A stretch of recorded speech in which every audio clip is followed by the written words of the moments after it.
Friends, आज हम जो स्टोरी एक्सप्लेन करने वाले हैं उसमें हमारी फीमेल लीड एक स्कूल स्टूडेंट होती है, बट वो एक्सीडेंटली हमारे अंकल मेल लीड से प्रेग्नेंट हो जाती है। उसका बेबी भी हो जाता है, पर फिर बाद में उसको पता चलता है कि वो अंकल कोई और नहीं, बहुत बड़ा बिलीनियर सीईओ है जो बहुत ही ज्यादा कोल्ड और रूथलेस है, किसी भी दया नहीं दिखाता।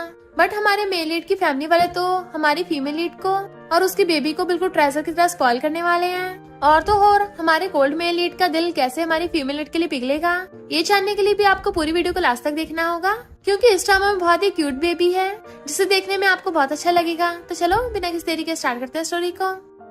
स्टोरी के स्टार्टिंग में हम हमारी फीमेल लीड जीजी को देखते हैं, जिसको स्कूल के डायरेक्टर कहते हैं। जब तक तुम्हारा बेबी नहीं हो जाता तब तक तुम्हें स्कूल से रिजाइन करना पड़ेगा। जीजी, तुम्हें तो इतना भी नहीं पता तुम्हारे बच्चे का बाप कौन है, इससे हमारे स्कूल पे कितना बुरा इम्पैक्ट पड़ेगा। इनफैक्ट जीजी कॉलेज टाइम में प्रेग्नेंट हो गई थी और फिर जब उसका बेबी हो जाता है वो अपने बेबी जाओजाओ को लेकर जॉब के लिए अप्लाई करने के लिए चाहती है, बट वहाँ पे उसका रेज्यूमे देखते हैं कि तुमने सिर्फ पोस्ट ग्रेजुएशन किया है। और तो और उसका बेबी देख लेते हैं तो उसको जॉब पे रखने से मना कर देते हैं। वो कहते हैं ऐसा मत करिए, मेरे बेबी बहुत शांत है, बिल्कुल शोर नहीं करता, काम में डिस्टर्ब नहीं होगा बिल्कुल भी। बट इतने में उसका डॉक्टर मोमा चाहती है कि मैंने तुझे बोला ना, तुझे वैंग से शादी करनी पड़ेगी। एक तो मैं तेरे जंगली बच्चे को ठिकाना लगाने का रास्ता बता रही हूँ, पर जीजी खुद को छुड़ा लेती है। मैं वैंग से शादी नहीं करूंगी और मेरा बच्चा जंगली नहीं है। उसकी मॉम उसके बच्चे को छीनने लगी थी तो कहती मेरे बेबी से दूर रहो, बट डॉक्टर मॉम जबरदस्ती खींचने लग जाती है उसको। तभी वहाँ पर हमारे मेल लीड मिस्टर फूचिंग की एंट्री होती है और आके कहता है मैं इस बच्चे का बाप हूँ। और डॉक्टर मॉम कहती है तुम क्या इसके साथ मिलकर मुझे बेवकूफ बना रहे हो। और फिर से जीजी को खींचने लग गई थी कि घर चल। वो कहती है सच में यही बच्चे का बाप है। तभी मिस्टर फूचिंग उसको रोक देता है, तुम्हें कोई हक नहीं मेरे बेबी को लेके जाने का। असिस्टेंट आकर कहता है बॉस कार रेडी है। और डॉक्टर मॉम कहती है बॉस कपड़े भी सही से पहन के आए हो। जीजी तुम चाहे जितने मर्जी लड़के बुला लो, मैं नहीं डरने वाली, तुम्हें मेरे साथ बैंक से मिलने चलना ही होगा। मिस्टर फूचिंग पुलिस को कॉल करने लग जाता है कि यहाँ पे ह्यूमंस का सौदा चल रहा है। वो कहते हैं क्या बोल रहे हो, मैं इसके डॉक्टर मॉम हूँ। बट जीजी अपने बेबी को लेके मिस्टर फूचिंग के पीछे छुप जाती है तो वो गुस्सा चली जाती है कि तुम्हें तो मैं बाद में देख लूंगी। मिस्टर फूचिंग जीजी को अपने साथ हॉस्पिटल में ले आया था, वो अपने बेबी जाओजाओ को खिला रही थी। तभी डॉक्टर को बताता है कि हमने जाओजाओ का मिस्टर फूचिंग के साथ डीएनए टेस्ट किया और बिल्कुल 100% मैच हो गया, ये आप ही का बेटा है। तो मिस्टर फूचिंग जीजी से आकर कहता है क्या मैं इसे गोद में ले सकता हूँ। तो वो सिपकड़ा देती है और उसको टेक्निक बता रही थी कि ऐसे बेबी को करना है, क्योंकि बच्चे बहुत ज्यादा नाजुक होते हैं। पर जब वो उसे बता रही थी तब उन दोनों के हाथ टच हो जाते हैं। मिस्टर फूचिंग कहता है मैंने सही पकड़ा है ना। इतने में ग्रैंडपा अपने बॉडीगार्ड्स के साथ आते हैं और कहते हैं मुझे भी अपने ग्रैंडसन को हक करना है। तो मिस्टर फूचिंग बेबी को ग्रैंडपा को पकड़ा देता है। वो बेबी को खिलाने लग गए थे। वाओ ये कितना क्यूट है, बचपन में जैसे मिस्टर फूचिंग दिखता था ना बिल्कुल वैसे दिख रहा है। जीजी सोचती है लगता है इन सबको बेबी बहुत ज्यादा पसंद आ गया है, बट कहीं ये लोग जाओजाओ की कस्टडी के लिए मुझसे फाइट ना करने लग जाएं। ग्रैंडपा कहते हैं अपने ग्रैंडसन को घर लेके चलते हैं। तो जीजी भागकर जाकर जाओजाओ को खुद गोद में उठा लेती है कि नहीं मैं अपने बेबी को खुद पाल सकती हूँ, मैं तुम लोगों को नहीं दूंगी। मिस्टर फूचिंग कहते चिंता मत करो, फू फैमिली बाबा के साथ अच्छा बिहेव करेगी। ग्रैंडपा मिस्टर फूचिंग पे चिल्ला के पड़ते हैं वो क्या ये सुनना चाहती है, क्या बोल रहे हो। तो मिस्टर फूचिंग कहता है हमारी फू फैमिली तुम्हारे साथ और बेबी के साथ गलत बिहेव नहीं करेगी। हमारे शहर में बहुत बड़ा विला है, कंपनी के मैं तुम्हें 5% शेयर देने को भी तैयार हूँ, बताओ तुम्हें क्या चाहिए, जो मांगोगे वही मिलेगा। तो कहती है बेबी भी छोटा है, मैं उसको छोड़ नहीं सकती ऐसे, और वैसे मुझे कुछ नहीं चाहिए, मुझे मेरा बच्चा चाहिए। मिस्टर फूचिंग कहता है मैंने तुम्हें ऑलरेडी काफी दे दिया है। वो कहती है बच्चा मेरा है, यहाँ पे जो भी मेहनत हुई वो सब मुझे पता है, और मेरे और बेबी के बीच में ब्लड रिलेशनशिप है जो तुम पैसों से नहीं खरीद सकते। और बेबी को लेके जाने लगी थी। मिस्टर फूचिंग उसे रोकता है कि तुम्हें लगता है मुझे पता नहीं है, कैफे पे जो लेडी थी वो तुम्हारी फैमिली मेंबर थी, तुम लोग मिलकर नाटक कर रहे थे, तो बताओ तुम्हें क्या चाहिए। जीजी कहते तुम्हारी नजरों में ऐसे इंसान हूँ। तभी जाओजाओ रोने लग जाता है तो उसको छुपाने लग जाती है। तब जाके वो शांत होता है तो कहती है मुझे नहीं पता तुम मेरे बारे में क्या सोचते हो, मैं बस अभी अपने बेबी को पालना चाहती हूँ। मिस्टर फूचिंग जैसे तुम्हारी अभी कंडीशन है मुझे नहीं लगता तुम सही से कर पाओगे ऐसा। इनफैक्ट हुआ कुछ यूँ था कि उसकी फैमिली वालों ने उससे कहा था कि तुम्हें वैंग को सर्व करना ही होगा, हमें हमारे रिटायरमेंट के लिए भी तो पैसे चाहिए। वो कहती नहीं प्लीज आप लोग मुझे फोर्स मत करिए, बट वो लोग उसे मारते तुम्हें करना तो पड़ेगा। जीजी वहाँ से भागने लगी थी। उसी टाइम मिस्टर फूचिंग भी टल्ली होके आ रहा था और जैसे वो अपने रूम में जाने वाला होता है जीजी आकर उसे टकरा जाती है, उसकी बाहों में गिर गई थी। इस तरीके से उनका वन नाइट स्टैंड हुआ था और कहती है उस रात के बारे में तुम जैसे सोच रहे हो ना वैसा नहीं है, मैं बस उस टाइम कॉलेज स्टूडेंट थी और मेरे डॉक्टर पेरेंट्स मुझे फोर्स कर रहे थे। फिर जब बेबी बड़ा हो गया तो मैंने ग्रेजुएशन दोबारा से की ताकि अपने बेबी को सपोर्ट कर पाऊँ। तुम मुझसे मेरा बच्चा नहीं छीन सकते, मैं तुमसे फाइट करूंगी। और बेबी को लेके अंदर चली जाती है। ग्रैंडपा मिस्टर फूचिंग को डांटते हैं तभी तुम्हारी अभी तक शादी नहीं हुई है। और वो जीजी से जाकर कहते हैं डॉटर इन लॉ गुस्सा मत करो, मिस्टर फूजिंग थोड़ा कोल्ड हार्टेड है, पर हम रिच फैमिलीज कभी बच्चों को छीनते नहीं है। मैं तुमसे प्रॉमिस करता हूँ, हम तुमसे बेबी को नहीं छीनेंगे। हमें पता है तुमने बेबी को पालने में बहुत मेहनत की है। हम तो बस ये चेक कर रहे थे कि बेबी ठीक है ना। तो सोचती है ये तो काफी काइंड ग्रैंडपा लग रहे हैं। अगर साउस फू फैमिली में रहेगा तो उसकी लाइफ बेटर हो जाएगी, और इस बात का सहारा लेके मैं भी उन अडॉप्टेड पेरेंट्स से छुटकारा पा सकती हूँ। मिस्टर फूजिंग आकर कहता है, डैड सही कह रहे हैं, हम तुम्हारे बेबी को छुड़ाएंगे नहीं, हम बस उसको बेटर फ्यूचर देना चाहते हैं। तभी ग्रैंडपा उन दोनों का हाथ पकड़ लेते हैं और कहते हैं हम सब फैमिली हैं, तो ऐसे रूडली बात नहीं करनी चाहिए। मिस्टर फूजिंग तुम कितने कोल्ड हो और नखरे दिखाते हो, क्या तुम्हें वाइफ नहीं चाहिए? जी मैं तुम्हारी बात समझ सकता हूँ। तुम्हारे अडॉप्टेड पेरेंट्स तुम्हें और तुम्हारे बच्चे से छुटकारा पाना चाहते हैं और पैसों के लिए तुम्हारे साथ ये सब कर रहे थे, तो तुम दोनों सिविल ब्यूरो जाकर मैरिज सर्टिफिकेट ले आओ। और उन दोनों का हाथ पकड़ा देते हैं। बट वो तो एकदम हैरान थी। मिस्टर फूजिंग कहता है, डैड आप ये क्या बोल रहे हो? तो ग्रैंडपा कहते हैं, क्या तुम नहीं चाहते मेरे ग्रैंडसन को एक कंप्लीट फैमिली मिले? और वैसे भी ये अच्छी लड़की है, बल्कि तुमसे अच्छी है। तुम 30 के होने वाले हो, बट ये अभी इतनी यंग है। असिस्टेंट उन दोनों के आईडी कार्ड पकड़ा देता है कि अब जल्दी से मैरिज सर्टिफिकेट ले आओ। नेक्स्ट दिन में ग्रैंडपा अपने ग्रैंडसन को खिला रहे थे कि ये कितना क्यूट है, मैं तुम्हारे लिए बहुत बड़ा प्लेग्राउंड बनवाऊंगा।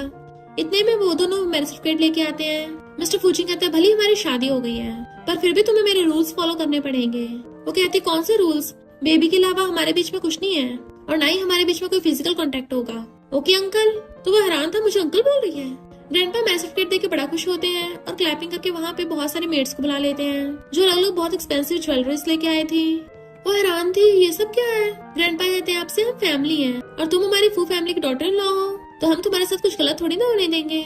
भले अभी कोई फॉर्मल वेडिंग नहीं हुई है, पर गोल्ड की गिफ्ट तो जरूरी है ना। और साथ में एक 1 बिलियन का क्रेडिट कार्ड देने लगे थे कि इसे जो मर्जी बाय कर लेना।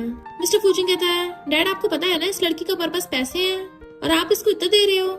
वो कहती है, हेलो अंकल, मुझे तुम्हारे पैसे नहीं चाहिए, मैं बस चाहती हूँ तुम जावजा के साथ अच्छे से बिहेव करो। तभी जावजा रोने लग जाता है। तो मिस्टर फूजिंग कहता है, ये सपने में रो क्यों रहा है? ग्रैंडपा कहते हैं, जब इसके पेरेंट्स आपस में लड़ाई करेंगे तो बेचारा रोएगा ही ना। मिस्टर फूजिंग तुम जरा अपने गुस्से वाले दिमाग को ठंडा करो, वरना मैं जीजी को बेबी को ले जाने दूंगा यहाँ से। तो मिस्टर फूजिंग जल्दी से बेबी को छुपाने लग जाता है। डरो मत, मैं हूँ ना, अब मम्मी डैडी फाइट नहीं करेंगे। ये अब भी क्यों रो रहा है? क्या ये बीमार है? हमें इसको हॉस्पिटल लेके चलना चाहिए।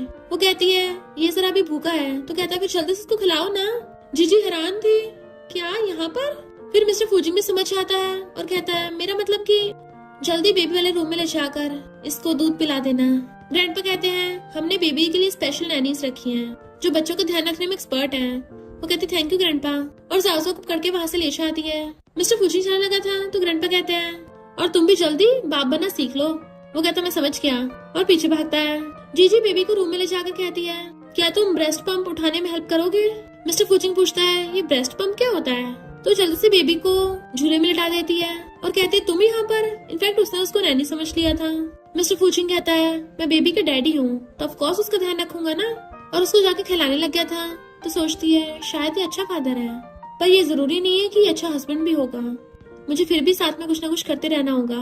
और कहती है, क्या मैं तुमसे कुछ डिस्कस कर सकती हूँ? वो पूछता है, बताओ। तो कहती है, तुम्हें मुझे पैसे देने की जरूरत नहीं है। दिन में नैनी बेबी का ध्यान रख लिया करेगी और रात में आके मैं बेबी का ध्यान रख लूंगी। मिस्टर फूजिंग पूछता है, तुम क्या करना चाहती हो? तो कहती है, स्कूल स्टार्ट होने वाले हैं, तो मैं दोबारा से अपनी स्टडी कंटिन्यू करना चाहती हूँ ताकि डिप्लोमा ले सकूँ। ये मेरा सपना है। वो कहता है, ठीक है, फिर रिच फैमिली में बेबी का बहुत अच्छे से ध्यान रखा जाएगा। तो वो थैंक यू करती है। इधर वैंग अपने गुंडे लेके जीजी के अडॉप्टेड पेरेंट्स के पास पहुंच गया था कि कहाँ है वो लड़की, अभी तक मिली क्यों नहीं? और उन लोगों को मार रहे थे। तो कहते हैं, हम जल्दी उसको पकड़ लाएंगे, हमने उसके फोन की लोकेशन ट्रैक कर ली है। बट वैंग तो गुस्से से चाकू फेंक के मारता है। नेक्स्ट जीजी कॉलेज आती है, तभी उसके अडॉप्टेड पेरेंट्स आकर उसे खींच के लेके जाने लगे थे। तो सब स्टूडेंट्स वहाँ पे भीड़ लगा खड़े हो जाते हैं कि यहाँ क्या तमाशा हो रहा है। अडॉप्टेड पेरेंट्स कहते हैं, हमने तुम्हें पाल पोस के बड़ा किया और तुम हमें ये सिला दे रही हो। वो कहती, गलती तुम लोगों की है, तुम लोगों ने बैंक से पंगा लिया, उसके पैसे ले लिए, उसके बदले में मुझे दे रहे हो। तो कहते हैं, हमने उससे पैसे थोड़ी ना लिए हैं, वो तो उसने हमें गिफ्ट दिया है। जीजी कहते, तुम लोग झूठ मत बोलो, तुम लोगों ने बैंक से पैसे लेके मेरी सो कॉल्ड सिस्टर को दे दिए ताकि वो फॉरेन में जाकर फन कर सके। छोड़ो मुझे। तो अडॉप्टेड पेरेंट्स वहाँ पे तमाशा करने लग जाते हैं, रो रो के दिखाने लग गए थे कि हमने इतनी मेहनत करके इसको पाला है, पर ये शादी से पहले किसी जंगली से प्रेग्नेंट होकर आ गई और अब हमसे रिश्ता तोड़ रही है। अगर हमने इसको अडॉप्ट ना किया होता तो ये रास्ते में पड़ी मिलती। सब स्टूडेंट्स उल्टा जीजी को गलत समझने लगे थे कि ये लड़की कितनी आसान फरामोश है, इसे तो हमारे कॉलेज से निकाल देना चाहिए। वो कहती, जो ये लोग बोल रहे हैं ना वो सच नहीं है, और हाथ फैला के जाने लगी थी, बट एक स्टूडेंट उसे धक्का मार के गिरा देता है। जिससे उसके हाथ में चोट लग जाती है। इधर असिस्टेंट आकर मिस्टर फूजिंग को बताता है कि बॉस, आपकी वाइफ प्रॉब्लम में है। मिस्टर फूजिंग पूछता है क्या मतलब तुम्हारा, ऐसा क्या हो गया? तो असिस्टेंट कहता है उसके डॉक्टर पेरेंट फिर से उसको पैसों के लिए बैंक को देना चाहते हैं। उसने पिछली बार तो जैसे बच के बेबी को जन्म दे दिया था, बट अब उसके डॉक्टर पेरेंट्स फिर से उसके पीछे पड़ गए। मिस्टर फूजिंग कहता है इसका मतलब मैंने सचमुच गलत समझा था, और जल्दी से उसको बचाने के लिए उठ के भागता है। इधर डॉक्टर पेरेंट्स अपनी बेल्ट निकाल लेते हैं उसे मारने के लिए, पर तभी वहाँ पर मिस्टर फूजिंग असिस्टेंट अपने बॉडीगार्ड्स के साथ पहुंच जाता है और डॉक्टर डैड को लात मार के भड़का देता है। जल्दी जीजी के हाथ पकड़ के देखने लगा था कि उसकी चोट लग गई है, तो कहता है किसने इसको टच किया? और डॉक्टर डैड पूछता है ये कौन है? बट मिस्टर फूजिंग के ऑर्डर पे उसके बॉडीगार्ड्स जाकर उन दोनों को घेर लेते हैं। और डॉक्टर पेरेंट्स कहते हैं तुम क्या हमें बीच सड़क पे मारोगे? बॉडीगार्ड्स कहते हैं और तुम लोग पैसों के लिए एक इंसान का सौदा कर रहे हो, उसका क्या? पता भी है कितने साल की जेल होगी? तो कहते हैं हमने इसको पाला है, हमारी मर्जी, हम जो मर्जी करें, हम जहाँ मर्जी इसकी शादी कराएं। मिस्टर फूजिंग तभी अपनी पॉकेट में से एक क्रेडिट कार्ड निकालता है कि इसमें 10 मिलियन है, अब से तुम लोगों का जीजी के साथ कोई भी रिलेशनशिप नहीं है। तो क्रेडिट कार्ड उनकी तरफ फेंक के मारता है। देन वो जीजी को गोद में उठा लेता है। जैसे उसका डॉक्टर डैड क्रेडिट कार्ड को उठाने वाला था, वो उसके ऊपर पैर रख देता है। तुम लोगों को पैसे तो मिलेंगे पर एक शर्त पे, तुम्हारी वजह से जिस हाथ में जीजी की चोट लगी है तुम्हारा वो हाथ काटा जाएगा। उसको गोद में उठा के ले गया था, पर बॉडीगार्ड्स और डॉक्टर डैड को पकड़ लेते हैं उसका हाथ काटने के लिए। मिस्टर फूजिंग चाह के उसे कार में बैठा देता है, चिंता मत करो मैं तुम्हें घर लेके चलता हूँ। देन उसे घर ले आया था कि तुमने मुझे बताया क्यों नहीं? वो कहते मुझे लगा मैं हैंडल कर लूंगी। वो कहता मुझे पता तुम हैंडल कर सकती हो, पर कभी कभी सिचुएशन आउट ऑफ कंट्रोल हो जाती है और इससे तुम्हें चोट भी लग सकती है, देखो लग भी गई। वो कहती है पर हमने तो डील की थी, बेबी के अलावा हम एक दूसरे की किसी और चीज में इंटरफेयर नहीं करेंगे। मिस्टर फूजिंग कहता है पहले जो भी हुआ मैंने उसके लिए तुम्हें गलत समझा था, इसलिए मैंने ऐसा रूड बिहेव किया, उसके लिए सॉरी। उसके हाथ पकड़ लेता है, पर अब से अगर तुम्हारे साथ कुछ भी हो, कोई भी डेंजर हो, तुम्हें सबसे पहले मुझे बताना है, मैं तभी तुम्हारे पास आ जाऊंगा। फिर जीजी नहाने के लिए वॉशरूम में जाने लगती है। जैसे गेट बंद करने वाली होती है तभी मिस्टर फूजिंग वहाँ पे आ जाता है और कहता है तुम्हारे हाथ पे चोट लगी है, अगर ऐसे नहाओगी तो चोट पे इन्फेक्शन हो सकता है। वो कहते कोई बात नहीं मैं कर लूंगी, बट मिस्टर फूजिंग तो सीधा वॉशरूम के अंदर ही आ जाता है और उसे जाके दीवार से घेर लिया था। जैसे क्लोज होने लगा था वो नर्वस होने लग जाती है कि अंकल तुम ये क्या कर रहे हो? तो दूर कहता है मेरा मतलब कि क्या तुम्हें हेल्प के लिए कोई नौकर चाहिए? वो हाँ कर देती है। देन मिस्टर फूजिंग ने नैनी को भेज दिया था उसकी हेल्प कराने के लिए। जब वो नहाकर बाहर आती है तो मिस्टर फूजिंग लैपटॉप पे काम कर रहा था। उसे ऐसे थे कि मिस्टर फूजिंग गर्मी लगने लगी थी। देन वो भी उठ के जाने लगता है तो उसका हाथ पकड़ लेती है, थैंक यू आज मेरी हेल्प करने के लिए। वो कहता है तुम मेरे बेबी की मॉम हो तो तुम्हारी सेफ्टी का ध्यान रखना मेरी रिस्पॉन्सिबिलिटी है। तो सोचती है ये सब ये बेबी के लिए कर रहा है, मैं पता नहीं क्या ही सोच रही थी। चलो वैसे अच्छा ही है, जाजो को इतना अच्छी फैमिली मिली है, इससे ज्यादा मुझे और लालची नहीं होना चाहिए। फिर मॉर्निंग में वो दोनों साथ में उठ के आते हैं। ग्रैंडपा को देखो कहती है कल मेरे हाथ पे चोट लग गई थी तो जाजो का ध्यान रखना सही नहीं होगा, इसलिए मैं मिस्टर फूजिंग के साथ बेडरूम में थी। ग्रैंडपा कहते फिर क्या हो गया, तुम दोनों तो कपल हो, साथ में रहना तो नॉर्मल है। और वैसे भी जो भी कल हुआ मैंने उसके बारे में सुना, हमारे फूजी ग्रुप ने तो उस कॉलेज में इन्वेस्टमेंट कर रखा है और हमारी डॉटर इन वहीं पे बुली हो रही है। मिस्टर फूजी में गुस्सा करते ये सब हो क्या रहा है? वो कुछ बोलता तभी जीजी को कॉल आता है, क्या तुम अब भी स्टडी करना चाहती हो? तुम्हारी वजह से स्कूल में तमाशा हो गया है, अच्छा होगा तुम कॉलेज छोड़ दो। वो कहते डायरेक्टर मेरी बात तो सुनिए, पर स्कूल का डायरेक्टर तो चिल्ला के पढ़ रहा था, अभी के अभी स्कूल में आकर मुझसे बात करो। और फोन काट देता है तो ग्रैंडपा गुस्से में थे, लगता है उस डायरेक्टर को अपनी जॉब प्यारी नहीं है। जीजी बिल्कुल मत डरो मिस्टर फूजिंग, तुम इसको स्कूल लेके जाना, मैं भी देखता हूँ कौन मेरे रिच डॉटर इन लॉ को बुली करने की हिम्मत करता है। मिस्टर फूजिंग कहता है डैड आप चिंता मत करिए, मैं हैंडल कर लूंगा। वो जैसे डायरेक्टर के ऑफिस में आती है वो कहता है ये कॉलेज के रिजाइन पेपर्स पे साइन कर दो। तो कहती मेरे डॉक्टर पेरेंट्स ने मुझे फंसाया है, प्लीज आप मेरे साथ भेदभाव मत करो, मुझे ऐसे स्कूल से नहीं निकाल सकते। तो डायरेक्टर कहता है बहुत स्टूडेंट्स ने देख लिया है और तुम्हारी वजह से हमारे स्कूल की इंसल्ट हुई। वो कहते मेरे ग्रेजुएशन में सिर्फ 1 साल बचा है, प्लीज मुझे अपना डिप्लोमा लेने दो, मैं प्रॉमिस करती हूँ इसका स्कूल पे कोई इफेक्ट नहीं पड़ेगा। पर वो उस पे एक कप फेंक के मारता है जिसकी वजह से उसके सर पे चोट लग गई थी, पर वो चिल्ला के पड़ता है सुना नहीं, निकलो यहाँ से। और फिर शैना कर कहती है सिस्टर तुम्हें मेरे पेरेंट्स ने पाला है, सोच रहे थे तुम उनका एहसान ऐसे चुकाओगी, हम तुम्हारे जैसी लड़की को स्कूल में कैसे रख सकते हैं। और डायरेक्टर की तरफ अजीब नजरों से देख रही थी। जीजी समझ जाती है इन दोनों में कुछ चक्कर चल रहा है और कहती है इसका मतलब तुम ये सब कर रही हो, मैं भी प्रिंसिपल को शिकायत करके आती हूँ। पर शैना से पकड़ लेती है, अगर हिम्मत भी की ना तो मैं यही टपका दूंगी। और जैसे उसको थप्पड़ मारने वाली थी जीजी उसका हाथ पकड़ लेती है कि अब तो मुझे बुली नहीं कर सकती और उल्टा उसी के थप्पड़ मार देती है। जैसे वो पलट के मारने लगी थी तभी वहाँ पर मिस्टर फूजिंग आ जाता है। डायरेक्टर कहता है प्रेसिडेंट आप। मिस्टर फूजिंग आकर उसके कहता है क्या तुम सच में अपनी आइडेंटिटी रिवील नहीं करना चाहती, क्या तुम ऐसे खुद को प्रोटेक्ट करोगी। उसे सहलाने लगा था तो उसकी चोट देख लेता है तो फिर एक बॉक्स उठाकर गुस्से से डायरेक्टर की टकली फोड़ देता है। ये देख के तो जीजी को होश उड़ गए थे कि ये तो सच में बहुत डेंजरस अंकल है, पर डायरेक्टर की पुंगी बची हुई थी और कहता है ये सब बस एक मिसअंडरस्टैंडिंग है।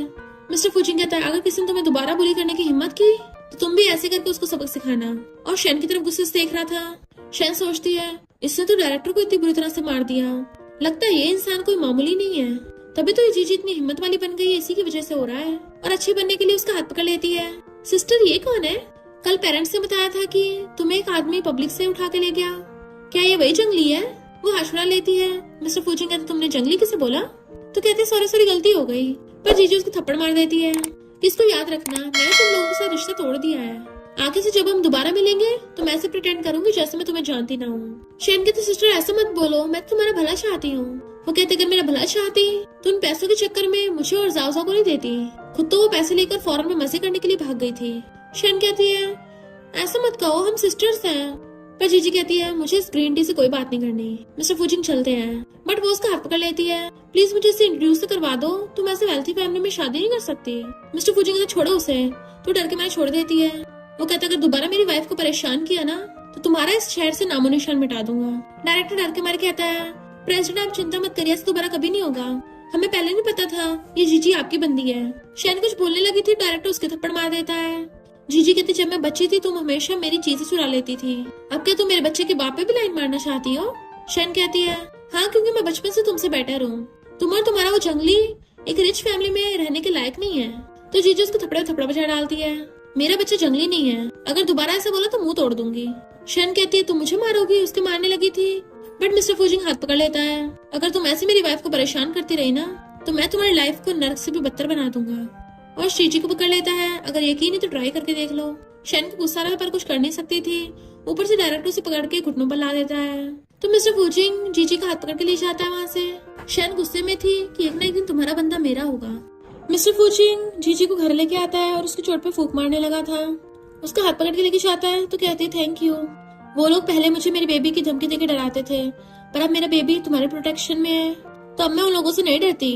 मिस्टर फुचिंग कहता अब हमारी शादी हो गई है तो तुम इतना पोलाइट मत हो, वैसे मैंने तुम्हारी इतनी बार हेल्प की है तो बताओ तुम मुझे कैसे रिवॉर्ड दोगी? वो कहती है अभी मेरे पास पैसे नहीं है, ग्रेजुएशन के बाद मैं पैसे कमा पाऊंगी, तब तुम्हें बहुत एक्सपेंसिव चीजें दिलाऊंगी। वो कहता मुझे वो नहीं चाहिए। तो हैरान फिर तुम्हें क्या चाहिए? मिस्टर फुचिंग उसे पकड़ के किस करने लग जाता है, तो वो भी उसे किस करने लग गई थी। गर्ल्स कहती है वाओ ये कितना हैंडसम है, कितना रोमांटिक सीन चल रहा है, जैसे कोई आइडल ड्रामा देख रहे हो। जैसे वो देखती कोई और देख रहा है तो उसे दूर कर देती है, जल्दी चलो यहाँ से। बट वो उसे पकड़ लेता है, मैं अपनी वाइफ को किस कर रहा हूँ तो किसी और से डरने की क्या जरूरत है। बट तभी उसे घर से फोन आता है नैनी का कि आप दोनों जल्दी घर आ जाइए, जाओजो को पता नहीं क्या हो गया। घर पे नैनी जाओजो को छुपाए जा रही थी क्योंकि वो बहुत रो रहा था। वो दोनों भाग कर आते हैं। नैनी बताती है कि मैंने फैमिली डॉक्टर को ऑलरेडी कॉल कर दिया। जीजी जाओजो का फोरहेड चेक करती है, हो सकता है फीवर की वजह से रो रहा हो।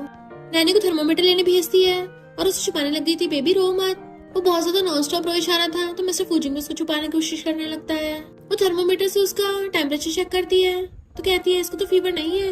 मिस्टर फुचिंग कहता सॉरी, अगर मैं तुमसे पहले मिला होता तो तुम्हें इतना सब कुछ ना सहना पड़ता। और फिर मिस्टर फुचिंग बेबी को उठाकर अपनी गोद में बैठा लेता है और उसे अपनी गोद में उठा के खिलाने लग गया था तो वो चुप हो जाता है। वो कहती है अब ये नहीं रो रहा।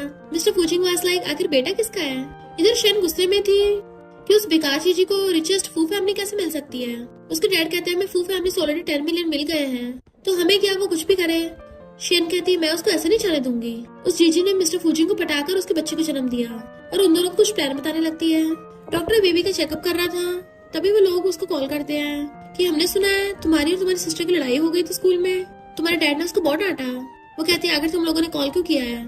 तो कहते हैं तुम्हारी शादी हो गई है, हम तुम्हें ब्लेसिंग देना चाहते हैं, क्या हमारे साथ डिनर पे चलोगी? वो कहती है अब से मेरा तुम लोगों से कोई रिलेशन नहीं है तो मुझे कॉल मत करना। मॉम कहती है क्या तुम्हें अपने बायोलॉजिकल पेरेंट्स के बारे में पता नहीं करना? हमें उनके बारे में कुछ पता चला है तो उसके लिए तुम्हें डिनर पे आना पड़ेगा। वो थोड़ी परेशान लग रही थी। मिस्टर फुचिंग पूछता क्या हुआ तो कहती कुछ नहीं, ऐसे स्पैम कॉल था। वो कहता है तुम्हें बेबी की चिंता हो रही है, डॉक्टर ने बोला कि बेबी ठीक है, थोड़ा सा इसको कोल्ड हो गया, 2 दिन में ठीक हो जाएगा। वो कहती है मैं थोड़ी थक गई हूँ। मिस्टर फुचिंग जैसे उसके क्लोज बैठता है वो उसे अपने पकड़ के क्लोज कर लेती है, बट वो गुस्से से उसका हाथ पकड़ लेता है, देन फिर वहां चला जाता है। इनफैक्ट मिस्टर फुचिंग को लग रहा था कि वो उसे पटाने की कोशिश कर रही है। तभी ग्रैंडपा कहते हैं क्या हुआ, रूम के बाहर क्यों खड़े हो? वो कहता है मुझे उस पर गुस्सा आ गया था। तो ग्रैंडपा कहते हैं क्योंकि तुम उसे लाइक करते हो। तो कहता है नहीं मैंने उसको अभी हर्ट कर दिया। ग्रैंडपा कहते हैं अब तुम्हें जाकर उसको मनाना पड़ेगा। वो पूछते कैसे? तो ग्रैंडपा कहते हैं अभी फिलहाल जाके उसके साथ सो जाओ। तो कहता है मैंने उसके साथ रूल्स सेट कर रखे हैं कि मैं उसके साथ अभी सो नहीं सकता। ग्रैंडपा कहता है अगर तुमने मेरी डॉटर इन लॉ को खुश नहीं रखा ना तो मैं तुम्हें वो फैमिली से निकाल दूंगा, बाद में मत कहना पूरी लाइफ सिंगल ही रहोगे। तो वो कहता है तो आप भी सिंगल हो। ग्रैंडपा उसे डांटते हैं कि मैं तुम्हारी मॉम का लॉयल हूँ, पूरी लाइफ टाइम में सिर्फ अपनी वाइफ से प्यार किया है। तो वो सोचता है पूरी लाइफ में सिर्फ एक इंसान से प्यार, और इसने मुझे अपना फर्स्ट टाइम दे दिया, मुझे बेबी भी दिया, मुझे तो उसका एहसानमंद होना चाहिए। क्या मैं उसे लाइक करती हूँ कुछ समझ नहीं आ रहा। तभी वो गेट खोलती है तो गिरने वाला था, वो उसका हाथ पकड़ती है, क्या हुआ, तो उसे पकड़ के क्लोज कर लेता है। देन फिर उसे पूरी को गोद में उठा लिया था, ऐसे उठा के रूम में ले जाता, बेड पे उठा लेता है कि बताओ मुझे क्या हुआ। उसका फेस पकड़ लेता है, आगे से फ्यूचर में हमारे बीच में कोई रूल्स नहीं होंगे, हम दोनों को अच्छी लाइफ जीनी है। जैसे किस करने वाला था तभी उसका फोन बज पड़ता है। तो कहता है तुम्हारे डॉक्टर पेरेंट्स तुम्हें फिर से परेशान कर रहे हैं। वो कहती है उन लोगों ने मुझे डिनर पे बुलाया है। वो कहता है मैंने तो उनको वार्न किया था कि तुम्हें परेशान न करें, अभी उनको ठिकाना लगवाता हूँ। तो कहती रुको, उन्होंने कहा कि उन्हें मेरे बायोलॉजिकल पेरेंट्स के बारे में कुछ पता है। वो कहता फिर मैं भी तुम्हारे साथ चलूंगा। तो सोचती है सॉरी मैं तुम्हें बदले में कुछ नहीं दे पा रही, और उसका फेस पकड़ के उसे किस कर लेती है। वो सोचता मैं समझ गया हूँ, मुझे इसके लिए कोई पछतावा नहीं है, इनफैक्ट मैं तो उसे लाइक करता हूँ, और उसका फेस पकड़ के किस करने लग जाता है। जैसे वो दोनों बेड पे गिर के किस करने लगे थे तभी बेबी बोल पड़ता है, तो दोनों एकदम से रुक जाते हैं। तो बेबी उनको झांक के देख रहा था। नेक्स्ट दिन में वो लोग साथ में डिनर पे आए थे। तो शैन कहती है ब्रदर इन लॉ जो भी स्कूल में हुआ उसको दिल पे मत लेना, मैंने सिस्टर से ऑलरेडी माफी मांग ली है। उसे ड्रिंक सर्व करती है। मॉम डैड भी अच्छे से बात करने लगे थे। वो कहते पहले ये बताओ मेरे बायोलॉजिकल पेरेंट्स कहाँ हैं। वो लोग कहते कम से कम पहले ड्रिंक तो कर लो उसके बाद बताएंगे। तो वो ड्रिंक उठा के पीने लगी थी, बट मिस्टर फूजिंग उससे क्लास से ले लेता है कि मेरी वाइफ ड्रिंक नहीं कर सकती तो मैं करूंगा, और खुद पी जाता है। जीजी कहते अब बताओ। मिस्टर फूजिंग कहते तुम बात करो, और वो खुद वॉशरूम चला जाता है। शैन भी बहाना मार के वहाँ से ले जाती है, पर इधर जीजी को पता चलता है कि इन लोगों ने तो उसे झूठ बोला। इधर मिस्टर फूजिंग को हॉट फील होने लग गया था क्योंकि उन लोगों ने ड्रिंक में नशा मिला दिया था। शैन वहाँ पर उसके आगे हेल्प करने लगी थी तो दूध धक्का मार देता है कि इसका मतलब तुमने मुझे नशा दिया। वो कहती है मैं तो उस जीजी से 1000 गुना बेटर हूँ। उसे पकड़ने लगी थी बट वो कहता दूर रहो मुझसे। तो कहती है एक बार मुझे टेस्ट करके देखो, फिर तुम्हें जीजी में कोई इंटरेस्ट नहीं रहेगा। उसे पकड़ के लेके जाने लगी थी। इधर डॉक्टर मॉम डैड ने जीजी को पकड़ रखा था कि एक बार हमारी बेटी मिस्टर फूजिंग के साथ सो जाए तभी हम तुझे छोड़ेंगे, बट वो उनके मार के खुद को छुड़ा लेती है, और डॉक्टर मॉम की थपड़ा मार दिया था कितनी गिरी हुई हो तुम, और डॉक्टर डैड के सिर पे मार के वहाँ से भाग लेती है। पर उन लोगों ने वहाँ पर एक आदमी को बुला लिया था जो उसको रूम में ले जाता है। उसके साथ बदतमीजी करने लगा था। तो डॉक्टर मॉम डैड खुश होते हैं कि हमारे तो एक तीर से 2 निशाने हो गए। जैसे ही वहाँ से उठ के अपने डिनर करने के लिए आते हैं, हम देखते हैं मिस्टर फूजिंग उस रूम में चला गया। वो लोग चिल्लाते हुए शैन के रूम में पहुँचते हैं कि मिस्टर फूजिंग जल्दी से गेट खोलो, हमें पता चल गया तुमने हमारी बेटी के साथ नाइट स्पेंड करी है। जैसे ब्लैंकेट आके देखते हैं शैन तो उस बुड्ढे के साथ सो रही थी, तो सबके होश उड़ जाते हैं, उनका प्लान उन पे उल्टा पड़ गया, और फिर हैरान थे तो वो दोनों कहाँ चले गए। हम देखते हैं ये दोनों रूम में किसिंग कर रहे हैं। वो कहती मुझे तुम्हें प्रूफ दिखाना था कि उस वैन ने मेरे साथ गलत करने की कोशिश की, पुलिस को बुला लेते। वो कहते चिंता मत करो, मैंने अपने बंदों को ऑर्डर दे दिया है, अभी तुम सिर्फ मुझ पे फोकस करो, मेरा एंटीडोट बनो, मैंने इतने अच्छे से काम किया है, क्या तुम मुझे रिवॉर्ड नहीं दोगी। तो वो उसे पूरी को गोद में उठा लेता है। दोनों रोमांस करने लग गए थे। इधर ग्रैंडपा जाओ को खिला रहे होते हैं, तभी वो दोनों वहाँ पे आते हैं। तो ग्रैंडपा कहते हैं आखिर इस नालायक ने थोड़ी तरक्की कर ही ली है। वो कहती है ग्रैंडपा कल मेरी क्लास है, और जल्दी से भाग जाती है रूम में। ग्रैंडपा कहते अब जब तुम दोनों कपल बन गए हो तो उसके रिस्पॉन्सिबल भी होना पड़ेगा। वो रूम में चलने लगा था तो ग्रैंडपा कहते हैं तुमने उन कल रात वाले बंदों को ठिकाना लगा दिया ना। वो हैरान था आपको कैसे पता। तो कहते हैं इस शहर की मुझे हर खबर रहती है, तुम्हें जल्दी करके जीजी के बायोलॉजिकल पेरेंट्स को ढूंढना होगा। वो कहते हैं चिंता मत करिए, मैं जल्दी से इन्वेस्टिगेट कर लूंगा, और रूम में भाग जाता है। जीजी अपने बाल ठीक कर रही थी, तभी देखते उसकी गर्दन पे लव बाइट है। तो उसको याद आता है रात मिस्टर फूजिंग ने उसके साथ वहाँ पे बहुत किस किया था, और सोचती है मुझे लगता है वो बेबी के लिए ऐसा करता है, पर बेबी के लिए इतने लव बाइट कौन देता है, मुझे ज्यादा नहीं सोचना चाहिए। तभी मिस्टर फूजिंग पीछे से आकर उसे हक कर लेता है कि क्या तुम्हें कोई मेडिसिन चाहिए, कल रात मैं खुद पे कंट्रोल नहीं कर पाया था, तो बहुत ज्यादा फास्ट और फोर्सफुली हो गया था, तुम्हें चोट तो नहीं लग गई। वो कहती नहीं मुझे स्कूल जाना है, बट वो उसे किस कर लेता है। अब जब हम हस्बैंड वाइफ हैं तो तुम्हें इतना शर्माना नहीं चाहिए। वो कहते नहीं तो मैं नहीं शर्मा रही, मुझे लेट हो रहा है ना इसलिए। अपना बैग उठाकर भागने लगी थी। वो कहता है मैंने स्कूल में ऑलरेडी तुम्हारे लिए सब अरेंज कर दिया है। वो चलने लगती तो उसका हाथ पकड़ लेता है। मुझे पता है पहले तुम्हें कॉलेज छोड़ना पड़ा था, जिसकी वजह से बहुत सारे बच्चों ने तुम्हें बुली किया। मैंने तुम्हारे मार्क्स देखे बहुत अच्छे हैं, इसलिए मैंने तुम्हारे लिए स्कूल में डिजाइन कंपटीशन करवा रहा हूँ, वहाँ पे तुम सबके सामने अपना टैलेंट दिखा सकती हो। तो कहती थैंक यू, और सोचती है पहली बार मुझे कोई इतना सपोर्ट कर रहा है तो बहुत अच्छा लग रहा है। इधर शैन फैमिली डरे हुए होते, अब हम क्या करेंगे, उसने पुलिस को बुला लिया है। पर शैन सामान फेंक के मार रही थी। मुझे तो उस चीज से छुटकारा पाना था, उल्टा उसने मुझे उस बुढ़े के साथ फंसा दिया। डैड के तुम्हें इसकी पड़ी है, पहले ये सोचो हम क्या करेंगे, पुलिस हमारे गेट के बाहर खड़ी है। तो हाथ पकड़ कहती डैड मैं हमारी फैमिली की इकलौती होप हूँ, आप मुझे जेल नहीं जाने दोगे है ना। तो डैड कहता ठीक है, सारा इल्जाम मैं अपने ऊपर ले लूंगा, पर जब मैं जेल चला जाऊंगा तुम लोगों को मुझे बाहर लाने का कोई ना कोई रास्ता ढूंढना पड़ेगा। तो कहती चिंता मत करो, मैं उससे जरूर तुम्हारा बदला लूंगी। इधर डायरेक्टर कहता तुम्हें पता है फूजी ग्रुप कौन है। वो कहता हाँ, उसने हमारे स्कूल में 500 मिलियन इन्वेस्ट किए थे। तो कहता है उसकी वाइफ हमारी स्टूडेंट है और वो इस सेमेस्टर में तुम्हारी क्लास में है। टीचर हैरान था तो डायरेक्टर उसके कान में कुछ बताता है। जीजी स्कूल आ रही थी तो उसके पीछे पीछे 2 बॉडीगार्ड्स भी आ रहे होते हैं। तो कहती है मैं क्लासरूम में पहुंच गई हूँ, तुम लोग वापस चले जाओ। वो कहते हैं हम स्कूल गेट पे खड़े होकर तुम्हारा वेट करेंगे और चले जाते हैं। जीजी क्लास की तरफ चलने लगी थी, टीचर खड़ा हुआ वेट कर रहा होता है क्योंकि डायरेक्टर ने उसको बोला था कि प्रेसिडेंट की वाइफ आएगी उसके साथ अच्छा बिहेव करना है। बट वहाँ पर तो वो जीजी के बजाय शेन को आते हुए देख लेता है और उसे प्रेसिडेंट की वाइफ समझ लेता है। वो दोनों सेम टाइम पे आई थी। शेन कहती है तुम भी मेरी सेम क्लास में हो। टीचर सोचता है इन दोनों में से प्रेसिडेंट की वाइफ कौन होगी, इस लड़की ने तो नॉर्मल कपड़े पहने हैं जबकि शेन ने ब्रांडेड कपड़े पहने हैं, तो जरूर यही प्रेसिडेंट की वाइफ होगी।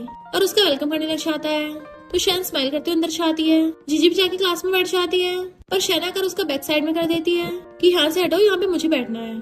जीजी कहती है यहाँ पर इतनी सारी सीटें खाली पड़ी हैं, तुम कहीं भी बैठ सकती हो, तुम्हें क्या दूसरों की चीजें सुनाने में मजा आता है। शेन कहती है ये क्लास की सबसे फ्रंट सीट है तो ये वाली प्राइम लोकेशन मुझे चाहिए। क्लासमेट्स भी जीजी का मजाक उड़ाते हैं तो वो कहती है हाँ वो तो पता ही है, सबसे ज्यादा हाईएस्ट मार्क्स किसके आते हैं। टीचर सोचता है इस जीजी की इतनी हिम्मत, प्रेसिडेंट की वाइफ को उल्टे से सुनाएगी। मुझे प्रेसिडेंट की वाइफ को सपोर्ट करना होगा और इस पे गुस्सा दिखाना होगा, तभी मुझे प्रमोशन मिल सकता है। और जीजी से कहता है तुम अपनी जगह छोड़ दो। जीजी हैरान थी पर फिर चुपचाप साइड वाली सीट पे बैठने लगती है। तो टीचर कहता है तुम यहाँ पे भी नहीं बैठ सकती, सबसे पीछे जाकर बैठो। वो हैरान थी पर क्यों। टीचर कहता है क्योंकि तुम्हारा बिहेवियर बहुत खराब है, तुम्हारी प्राइवेट लाइफ तो एकदम ऐसा हुई पड़ी है, बाकी स्टूडेंट्स पे इफेक्ट पड़ेगा, ऊपर से तुम इसकी जगह पे बैठना चाहती हो। सब क्लासमेट जीजी पे हंस रहे थे तो वो कहती है हमारे स्कूल में कंपटीशन होने वाला है, उसमें पता चल जाएगा कि कौन कितना टैलेंटेड है। अगर मेरी फर्स्ट पोजीशन आई तो तुम में से कोई भी मुझे परेशान नहीं करेगा। और शेन तुम चाहे तुम स्कूल को छोड़ना क्लास को छोड़ना, पर मुझे परेशान मत करना। टीचर कहते तुम्हें पता भी है उस कंपटीशन का ऑर्गेनाइजर कौन है, फू ग्रुप वाले, वो बहुत ज्यादा स्ट्रिक्ट है। तुमने तो घर पे रह के ब्रेस्ट फीडिंग की होगी, तुम्हें आता ही क्या है। मुझे लगता है तुम्हें डिजाइन का ड्राफ्ट बनाने के लिए तुम्हारे पास पेन तक नहीं होगा, तो तुम कैसे कंपटीशन में पार्टिसिपेट कर लोगी।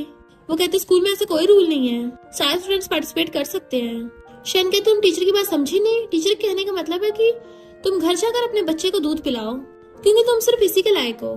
बाकी स्टूडेंट्स कहते हैं ये लड़कों के बेड पे चढ़ने में माहिर है, इसे सच में लगता है ये हमारे क्लासमेट बन सकती है। हमने तो सुना है शेन के पेरेंट्स ने इसको अडॉप्ट किया था, तभी तो ये दोनों सिस्टर होने के बावजूद भी इतने डिफरेंट हैं। रियल नहीं है ना, एक अडॉप्टेड है। जीजी कहते टॉपिक को चेंज मत करो, अगर तुम्हें हिम्मत है तो मेरे साथ कंपटीशन करना। शेन कहते ठीक है, अगर तुम हार गई तो तुम्हें स्कूल छोड़ के जाना पड़ेगा। जीजी कहते ठीक है, देख लेंगे कौन स्कूल से जाता है और कौन नहीं। और दोनों ही बहुत ज्यादा गुस्से में थी। रात में वो बेड पे बैठी हुई अपने डिजाइन ड्राफ्ट बना रही थी और मिस्टर फूजिंग बेबी को गोद में सुला रहा था। बेबी सो जाता है तो उसको पालने में लिटा देता है। फिर जीजी के पास आकर बैठ गया था, मेरी वाइफ तो बहुत अच्छी है ड्राइंग में, मुझे लगता है तुम ही कंपटीशन जीतोगी। तो कहती थैंक यू मुझे सपोर्ट करने के लिए, डिजाइनर बनना मेरा हमेशा से सपना था, पर मैं ये भी चाहती हूँ मेरे बायोलॉजिकल पेरेंट्स जब मुझे ढूंढेंगे तो वो ये देखें कि उनकी बेटी कितनी स्ट्रॉन्ग है, इसलिए मैं कभी हार नहीं मानूंगी। वो कहता है एज ए तुम्हारा हस्बैंड मैं भी तुम्हारी स्ट्रॉन्गेस्ट सपोर्ट बनूंगा, तुम जो भी चूज करोगी हमेशा तुम्हें सपोर्ट करूंगा। और उसे पकड़ने लगता है तो कहती है अभी मस्ती करने का टाइम नहीं है, मैंने इस पर शेन के साथ शर्त लगाई है, तो मुझे उसे हरा के उसके मुंह पे रिवेंज का एक थपड़ा मारना है। मिस्टर फूजिंग कहता है वो शेन अभी भी स्कूल में क्यों है। वो पूछती है क्या हुआ, तो कहता कुछ नहीं और सोचता है उसे तो जेल में होना चाहिए था। और फिर कहता है मुझे अपनी वाइफ पे पूरा भरोसा है, तुम ही जीतोगी। देन उसके हाथ पकड़ लेता है। वाइफ अब जब हमारा बेटा सो गया है तो उसकी प्रोफेशनल लाइन उसको ध्यान रख लेगी, तो हम दोनों को अपना रिलेशनशिप बिल्ड करना चाहिए, तभी हमारा बेटा एक अच्छी फैमिली में पलेगा ना। वो सोचती है ये अचानक से ऐसी बातें क्यों कर रहा है, कहीं वो सब दोबारा तो नहीं करना चाहता। और कहती है क्या मतलब तुम्हारा। मिस्टर फूजिंग क्लोज होकर उसके फेस को टच करने लगा था।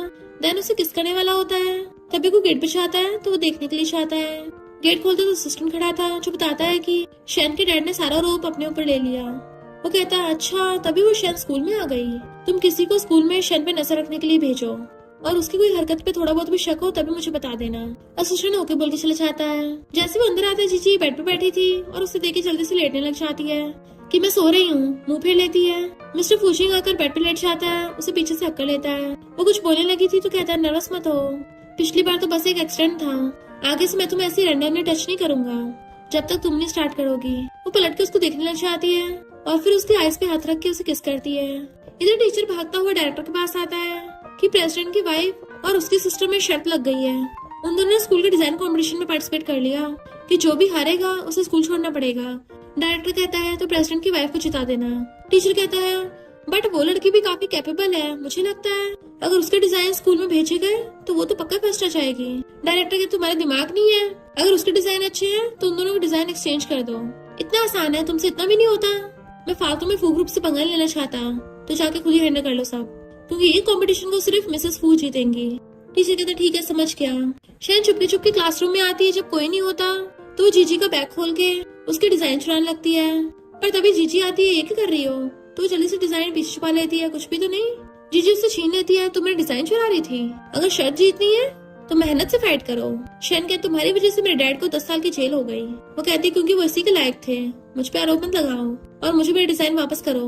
बट वो दे नहीं रही होती, पर जैसे वो टीचर और बाकी स्टूडेंट को आते हुए देखती है, जानबूझ के खुद ही गिरछाती है और नाटक करने लगी थी। टीचर देखो, ये मेरे डिजाइन चुरा रही थी, मैंने इसे रोका तो मुझे मारने लग गई, ये तो कंपटीशन में पार्टिसिपेट करने के भी लायक नहीं है। बाकी स्टूडेंट्स कहते हैं ये कितनी शेमलेस है, जीतने के लिए चोरी करती है, और चिल्लाने लगे थे इसको अभी कभी यहाँ से बाहर निकालो। जीजी कहती है ये झूठ बोल रही है, उल्टा इससे मेरे डिजाइन चुराए हैं। शैन कहती है इससे तो कॉलेज से इतने टाइम की छुट्टी ली थी, ये तो अपने घर पे जाके बेबी को संभाल रही थी, तो भला ये इतना अच्छा डिजाइन कैसे बना सकती है? तो इससे प्रूव होता है कि डिजाइन मेरा है। टीचर जीजी को सुनाने लग जाता है कि कंपटीशन अभी स्टार्ट भी नहीं हुआ, तुम यहाँ पे तमाशा करने लग गई, अब तो तुम्हें कंपटीशन में पार्टिसिपेट करने की जरूरत ही नहीं है। वो कहती है इससे मेरा डिजाइन चुराया तो मैं क्यों हार मानूं? टीचर का तो बोला ना अब तुम पार्टिसिपेट नहीं करोगी। जीजी सोचती है मैं मिस्टर फूजी को एम्बेरस नहीं करूंगी और ना ही हार मानूंगी, ना मैं बार बार ह्यूमिलेट होंगी ना बुली होंगी। मिस्टर फूजी अपने असिस्टेंट से पूछता है कि डिजाइन कंपटीशन स्टार्ट हुआ? वो कहता ऑलरेडी स्टार्ट हो गया। तो वो जल्दी से खड़ा हो जाता है। असिस्टेंट कहता बॉस आपकी तो मल्टीनेशनल मीटिंग है। मिस्टर फूजी कहता है मेरी वाइफ के लिए आज इम्पोर्टेंट डे है, तो अभी मुझे उसके पास होना चाहिए। नेक्स्ट सीन में हम कंपटीशन का सीन देखते हैं। सबसे पहले शैन अपने डिजाइन दिखाती है, तो सब लोग कहते हैं कितना अच्छा है, और इस जीजू को लगता है इससे कम्पीट कर पाएगी, अब तो ये पक्का स्कूल से बाहर निकलेगी। शैन कहती है मैंने इस ज्वेलरी का डिजाइन स्कूल के एम्बलम से इंस्पायर होकर बनाया है, तो सब लोग क्लैपिंग करने लग जाते हैं। टीचर कहता है अब हमारे नेक्स्ट कंटेस्टेंट्स की बारी है। फिर जीजी स्टेज की तरफ जाने लगी थी, तो सब लोग कहते हैं ये कितनी बेशरम है, इतना सब कुछ होने के बाद भी कंपटीशन में पार्टिसिपेट कर लिया, उसने जरूर अपनी तरह बेकार डिजाइन बनाया होगा। शैन हंस रही होती है, पर जीजी गुस्से से स्टेज पे आती है।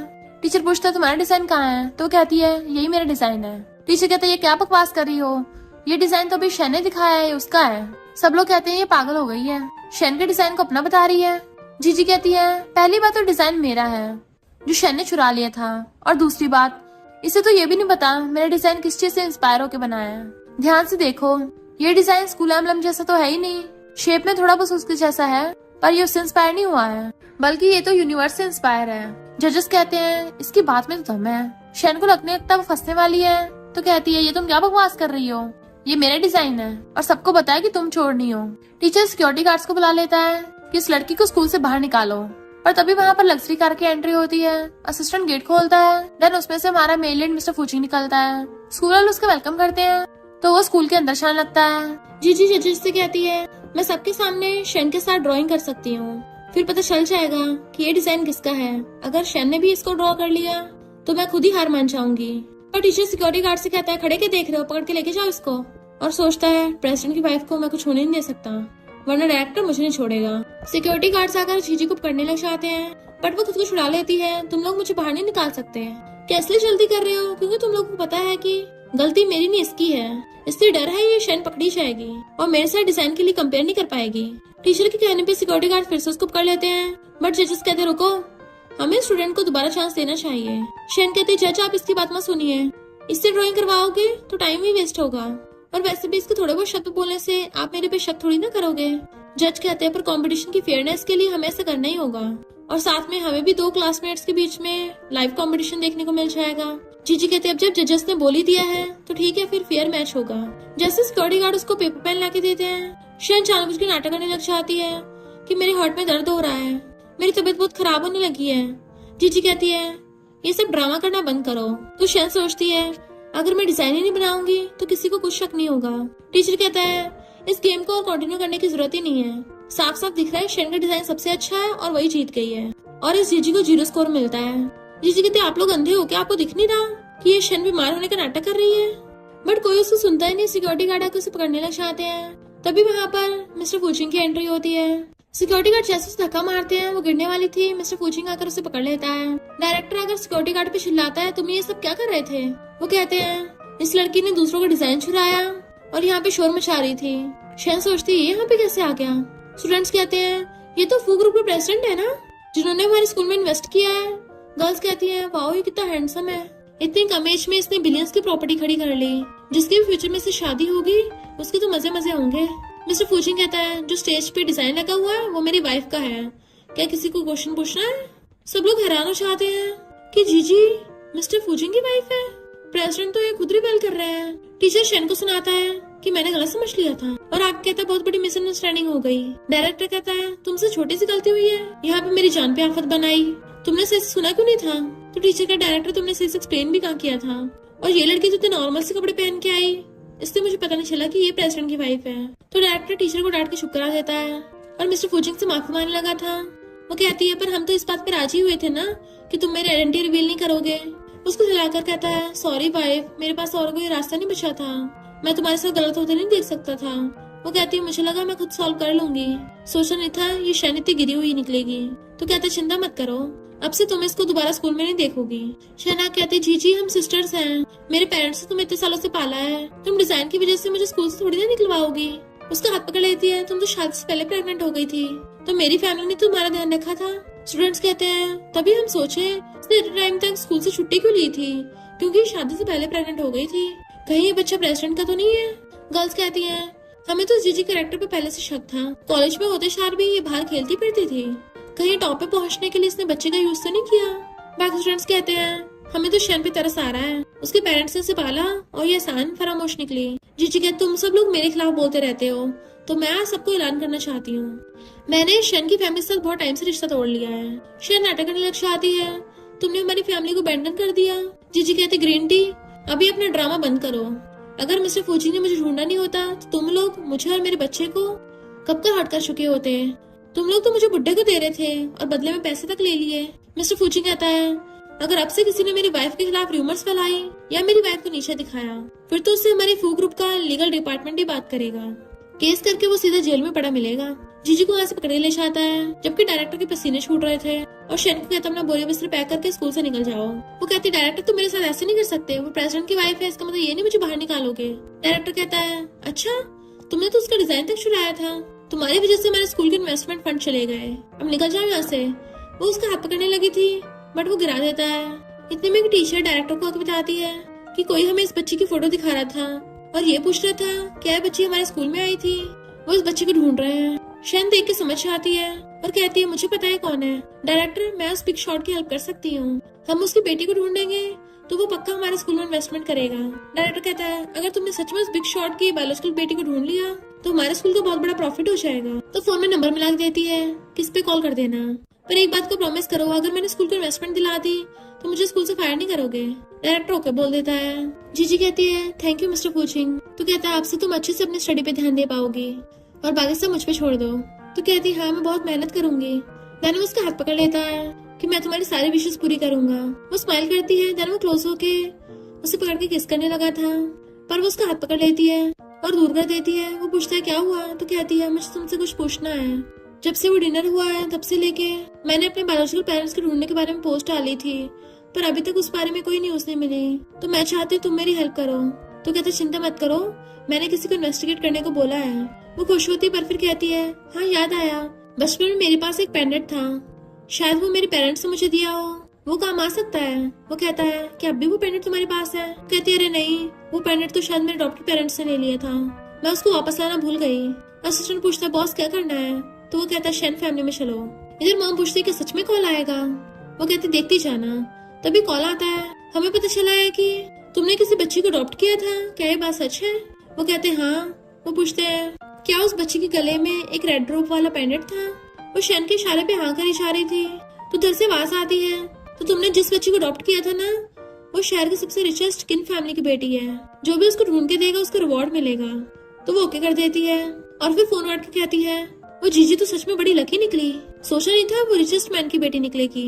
शैन कहते उस टाइम वो 7-8 साल की होगी, उसे तो याद भी नहीं होगा, ना उन लोगों को याद होगा कि जीजी कैसे दिखती है। और वैसे भी वो पेंडेंट हमारे पास है तो हम इसका फायदा उठा सकते हैं।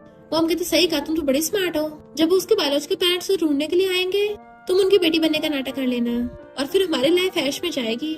मॉम तभी पेंडेंट निकालती, अच्छा हो हमारे पास ही है। तभी उनका आवाज आती बाहर से जीजी की। वो लोग आकर गेट खोलते हैं तो जीजी मिस्टर फुचिंग और बॉडीगार्ड्स के साथ आई थी। तो कहते हैं हम कौन से तुमसे डरते हैं, भले तुमने अपने अडॉप्टेड डैड को जेल भेज दिया। जीजी कहती है मैं यहाँ पर अपना सामान लेने आई हूँ, तुम लोगों से बकवास करने नहीं। शेन जल्दी से वो पेंडेंट खुद पहन लेती है, छुपा लेती है अपने कपड़ों में। मॉम कहती है मैं तुम्हारा सामान पहले फेंक दिया है और गेट बंद करने लगी थी, बट मिस्टर फुचिंग के बॉडीगार्ड्स अंदर घुस आते हैं और वो लोग भी अंदर आ गए थे। वो रोकने लग जाती है कि तुम ऐसे इलीगल हमारे घर में नहीं घुस सकते। वो कहती तुम लोगों के पास मेरा सामान है तो मैं वापस लेके जा रही हूँ, मुझे मेरा रेड रोप वाला पेंडेंट वापस कर दो, मैं यहाँ से चली जाऊंगी। तो कहते हैं बोला तो तुम्हारा जो भी सामान था हमने बाहर फेंक दिया। असिस्टेंट और बॉडीगार्ड पूरे घर में ढूंढते हैं पर उनको वो रेड पेंडेंट नहीं मिलता। जीजी खुद वहाँ पे ढूंढने लग जाती है पर उसे भी नहीं मिलता। तो वो सोचती कि ऐसा तो नहीं मैंने उसे कहीं गिरा दिया हो। मिस्टर फुचिंग कहते चिंता मत करो, आराम से याद कर लो तुमने कहाँ रखा था। शेन कहते तुम्हारा बहुत हो गया, पहले मेरे डैड को जेल भेजा, फिर मुझे स्कूल से निकलवा दिया, अब हमारे घर में एक छोटी सी चीज के लिए तमाशा कर रही हो। जीजी कहते चलो वापस चलते हैं और मिस्टर फुचिंग उसका हाथ करके ले जाता है। पर शेन पेंडेंट को देख सोचती है मुझे जल्दी किन फैमिली से मिलना होगा। रात में मिस्टर फुचिंग और जीजी किस करने पे लगे हुए थे पर तभी बेबी जो पालने में था रोने लग गया था। वो दोनों बेबी को देखने लग जाते हैं तो नैनी आकर बेबी को छुपाती है कि आप लोग लगे रहिए मैं बेबी को संभाल लूंगी। तो दोनों हंसने लग जाते हैं। वो कहता है तो फिर मैं कंटिन्यू करूं? तो कहती है बहुत गर्मी हो रही है, मैं कोल्ड शावर लेने जा रही हूँ। जैसे वो जाने लगती है मिस्टर फुचिंग भागकर जाकर उसे पकड़ लेता है। तुम्हें लगता है इस फायर को तुमने स्टार्ट किया है, अब तो बुझाना भी तुम्हारा ही काम है। वो कहते मुझे नहाना है। तो कहता ठीक है चलो साथ में नहाते हैं और उसे गोद में उठा के ले जाता है। वॉशरूम में अपने कपड़े निकाल के उसे किस करने लगा था और वो दोनों वॉशरूम में स्टार्ट हो जाते हैं। मॉर्निंग में जीजी की आईज खुलती हैं कि मिस्टर फुचिंग का चला गया और देखती है उसके फिर से लव बाइट के निशान है। तो सोचती है ये अंकल बीस्ट है क्या, रात भर छूटता ही नहीं है। और फिर रात वाले सीन्स याद करती है जब वो दोनों वॉशरूम में रोमांस करने पे लगे हुए थे तो हंसने लग जाती है। नैनी आके बताती है कि आपके डिनर का टाइम हो गया। तो पूछती है मिस्टर फुचिंग के काम पे चला गया है। नैनी कहती नहीं, वो आपके साथ खाना खाने का वेट कर रहे हैं। वो कहती ठीक है अभी आती हूँ। जैसे वो नीचे आती है मेड उसके गले पे लव बाइट देख लेती है तो हंसने लगी थी। जीजी थोड़ा एम्बेरस हो रही थी। मिस्टर फुचिंग कहते तुम तो ऐसे छुपा रही हो जैसे कुछ हुआ ही ना हो। देन वो अपने भी गर्दन पे लव बाइट के निशान दिखाता है। तुम भी तो लिटिल वाइल्ड कैट हो। वो खुद हैरान थी कि ये सब मैंने किया है, इसका मतलब बीस्ट तो मैं खुद निकली। इतने में नैनी जाजो को गोद में उठाकर भाग के लेके आ रही थी कि पता नहीं बेबी को क्या हो गया, सही से खाना नहीं खा रहा। मिस्टर फुचिंग कहते मैं इसको हॉस्पिटल लेके चलता हूँ। वो कहती है तुम्हें तो मीटिंग अटेंड करने जाना है ना, तुम्हें लेट हो जाएगा। तो कहता है मेरे लिए तुमसे और बेबी से ज्यादा इम्पोर्टेंट कुछ भी नहीं है। और वो दोनों जल्दी से बेबी को हॉस्पिटल लेके भागते हैं। देन डॉक्टर से चेकअप कराते हैं तो डॉक्टर बताता है कि आपके बेबी का रेयर ब्लड है, इसी वजह से कमजोर हो गया और खाना भी नहीं खा रहा है, तो जल्दी से जल्दी इसका ब्लड ट्रांसफ्यूजन कराना होगा। मिस्टर फुचिंग कहता है मैं जल्दी इस ब्लड का इंतजाम कराता हूँ। डॉक्टर कहता है ये ब्लड बहुत ज्यादा रेयर है, मुझे लगता है आपको पूरे शहर में कहीं मिलेगा। वो पूछते फिर मुझे क्या करना चाहिए। वहीं पर हम मिस्टर किन को देखते हैं जो कहते हैं ये कितना शोर हो रहा है, शांति नहीं रख सकते, तुम लोगों को रेयर ब्लड चाहिए ना तो मेरा ले लो। वो कहते सच में थैंक यू। पर मिस्टर फुचिंग को थोड़ा अजीब लग रहा था कि ये लोग अचानक से पता नहीं कहाँ से आ गए, पता नहीं इनका क्या मकसद होगा। अंकल किन कहते हैं अगर बेबी इतना यंग नहीं होता और ऐसे हालात नहीं होते तो मैं थोड़ी ना अपना ब्लड देता, मुझे भी कोई शौक नहीं है दया दिखाने का। वो कहता है तो बताओ तुम्हें कितने पैसे चाहिए। वो कहता तुमने मुझे समझ के रखा है, मैं क्या पैसों के लिए सब कर रहा हूँ। जीजी कहती मिस्टर फुचिंग तुम गुस्सा मत करो, हो सकता है ये ओल्ड मैन अच्छे इंटेंशंस के हो, हमारी हेल्प करना चाहते हो। अंकल अगर आपका सच में रेयर ब्लड है, आप हमारे बेबी को बचा सकते हो तो आप जो बोलोगे हम देने के लिए तैयार हैं।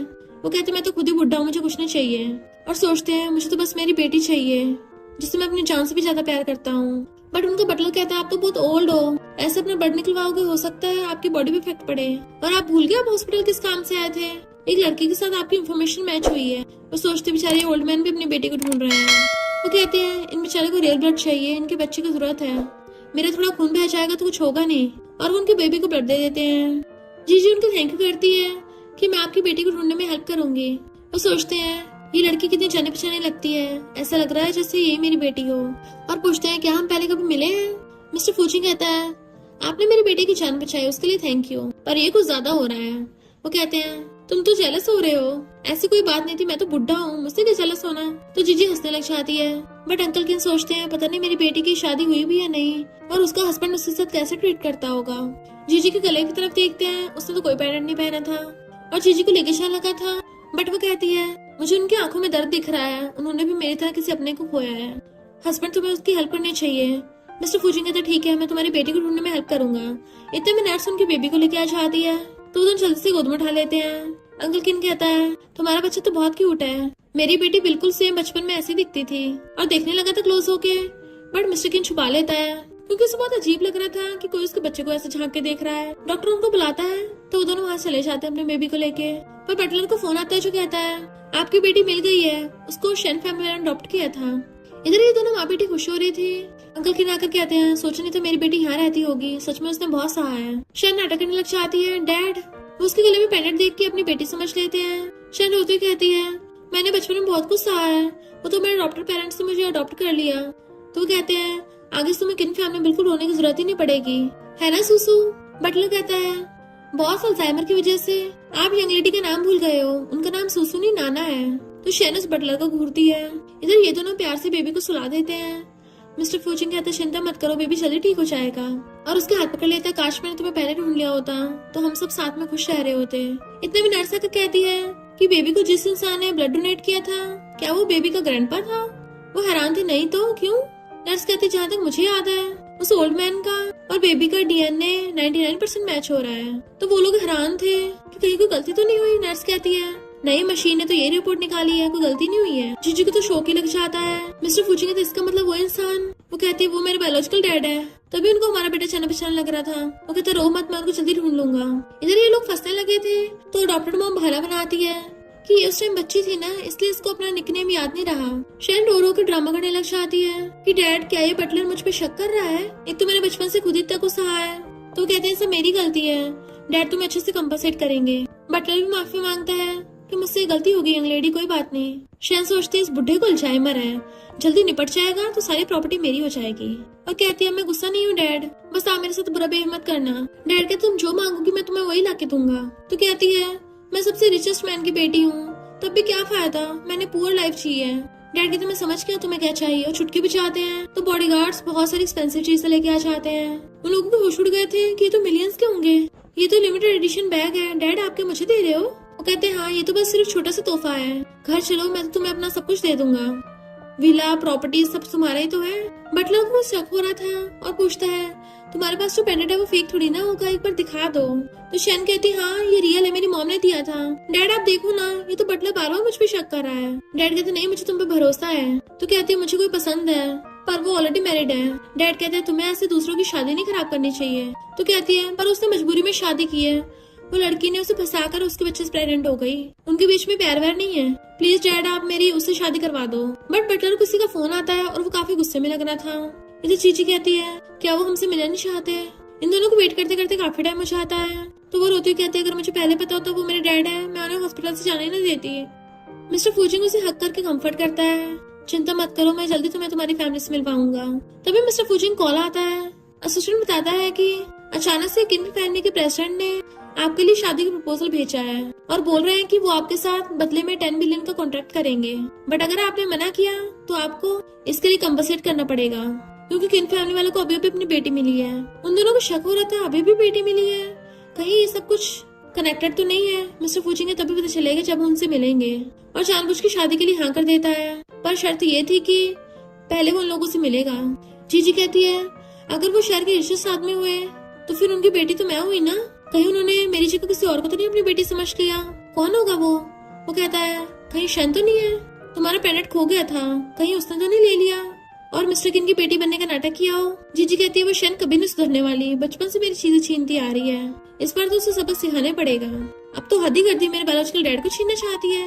नेक्स्ट सीन में शन कार से आती है स्टाइल मारती हुई, कंपनी में घुस जाती है। मिस्टर फूजिंग के ऑफिस में आकर कहती है तुम हैरान नहीं हुए, पर मैं पहले बता दे रही हूँ मैं तुम्हें यहाँ लेने आई हूँ। बट वो उसका हाथ हटा के साइड कर देता है और जहाँ उसने टच किया था वहाँ से साफ कर लेता है। शेन के अच्छे सोच लो मैं रिचेस्ट किन फैमिली की बेटी हूँ, पर तभी वहाँ पर जीजी आ जाती है। किन फैमिली की रियल बेटी तो मैं हूँ ना, तुमने मेरे पेंडेंट लेकर मेरी आइडेंटिटी चुराई है और अब अपनी पावर का यूज करके मेरे हस्बैंड को छीनना चाहती हो, क्या बढ़िया प्लान बनाया है। और उस पे पानी फेंक के मारती है। शेन उसको थप्पड़ मारने वाली थी तो मिस्टर फूजिंग हाथ पकड़ लेता है, हम मिस्टर किन को सब कुछ बता देंगे। तो कहती है मेरे डैड तो फॉरेन गए हुए हैं और अपनी सारी प्रॉपर्टी मुझे दे गए, तो तुम लोग मेरा कुछ नहीं बिगाड़ सकते। मिस्टर फूजिंग को रूम कार्ड दे जाती है कि तुम खुद डिसाइड कर लो तुम्हें फूड ग्रुप चाहिए या फिर तुम इसे चूज करोगे। देन डॉक्टर मॉम से कहती है उस जीजू को सब पता चल गया, हमारे बारे में कुछ बक न दे, इसलिए उसका काम तमाम करना होगा। उसकी मॉम कहती है हम कुछ लीगल नहीं कर सकते, तुम्हारा डैड तो ऑलरेडी जेल में है। बट शन कहाँ बात करने वाली थी, गुस्से से वहां चली जाती है। ये दोनों ऊपर से खड़े हुए सब सुन रहे थे। मिस्टर फूजिंग कहता है अगर उसने सब प्लान बनाए रखा है तो क्यों ना हम इस बात का फायदा उठाएं। और चुटकी बजाकर वहाँ पर एक लड़की को बुलाता है कि ये तुम्हारी जगह जाएगी जिससे वो तुम्हें समझ के किडनैप कर लेगी और मेरी शादी उस शन की बजाय तुमसे होगी। वो लड़की कहती है मेरी तो खुशकिस्मती है कि मैं आपके जैसा बनने का नाटक करूंगी ताकि आप सेफ रहो। जीजी कहती है और तुम्हारी सेफ्टी का क्या, मिस्टर फूजिंग इससे भी कुछ नहीं होना चाहिए। वहाँ पर वो उस लड़की को मास्क लगाते हुए जाते देखते हैं तो गुंडों से जीजी समझ के उसे किडनैप करके ले जाते हैं। शैन गुंडों से बात कर रही थी फोन पे कि अच्छा करा मैंने उसे किडनैप करा लिया। बट मिस्टर फूजिंग ने उससे जो कुछ बोला था सब रिकॉर्ड कर लिया था और पुलिस उसे अरेस्ट करने के लिए आ जाती है। तो शैन कहती है जीजी तो नहीं बची होगी।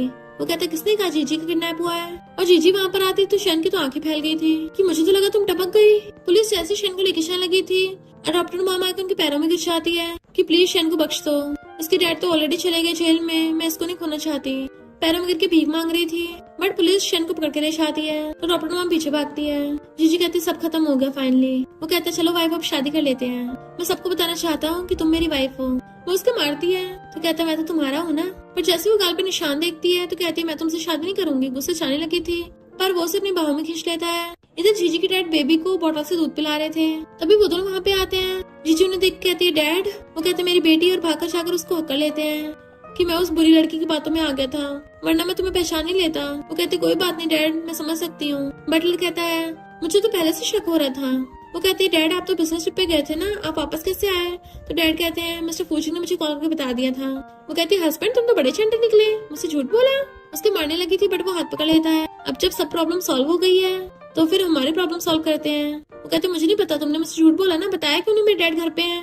तो वो उसे पकड़ के अपनी बाहों में खींच लेता है और उसे वहीं पे किस करने लगा था तो वो भी उसे किस करने लगती है। इतने में ग्रैंडपा आ जाते हैं तो जीजी के डैड पूछते हैं क्या ये दोनों घर पे ऐसे ही रहते हैं। ग्रैंडपा हंस पड़ते हैं और देन सब हंसने लग गए थे। जीजी एकदम से दूर होती है, ये क्या कर रहे हो, सब हमें देख रहे हैं। वो कहता है मैं अपनी वाइफ को किस कर रहा हूँ, इसमें क्या गलत है। ग्रैंडपा बताते हैं कि तुम्हारे डैड तो मेरे ओल्ड स्कूलमेट निकले, मुझे याद आया ये मुझे बिग ब्रदर बोलते थे स्कूल टाइम पे। उसके डैड कहते हैं ये क्या बोल रहे हो, तुम सिर्फ मेरे सीनियर थे। वो दोनों बहस करने लग जाते हैं बट मिस्टर फूजिंग जीजी का हाथ खींच के ले जाता है और कोने में ले जाकर उसे किस करने लगा था। जीजी भी उसे किस करने लगती है, वो कंट्रोल नहीं कर पाता, अपना ब्लेजर निकाल देता है। देन फिर उसे रूम में लाके वेडिंग ड्रेस दिखाता है। नेक्स्ट सीन में वो वेडिंग ड्रेस ट्राई कर रही थी तो मिस्टर फूजिंग आके उसे पीछे से हक कर लेता है। मेरी वाइफ तो बहुत ब्यूटीफुल है। वो पूछते हैं सबका क्या हुआ तो बताता है कि शैन के साथ साथ उसके मॉम डैड भी जेल में है, अब वो लोग कभी वापस नहीं आएंगे। वो कहते थैंक यू। जैसे वो दोनों किस करने लगे थे तभी उन दोनों के डैड फिर से लड़ने लग जाते हैं। बटलर कहता है बस करो, अब इन दोनों की शादी होगी, साथ में फैमिली फोटो खिंचवा लेते हैं। देन वो लोग सब साथ में खड़े हो जाते हैं और फैमिली फोटो खिंचवाते हैं। और इसी के साथ इस स्टोरी का एंड हो जाता है। अगर आपको ये स्टोरी पसंद आई हो तो लाइक शेयर और कमेंट करते जाना। तो बस थोड़ा सा इंतजार करना, फिर मिलेंगे न्यू स्टोरी में।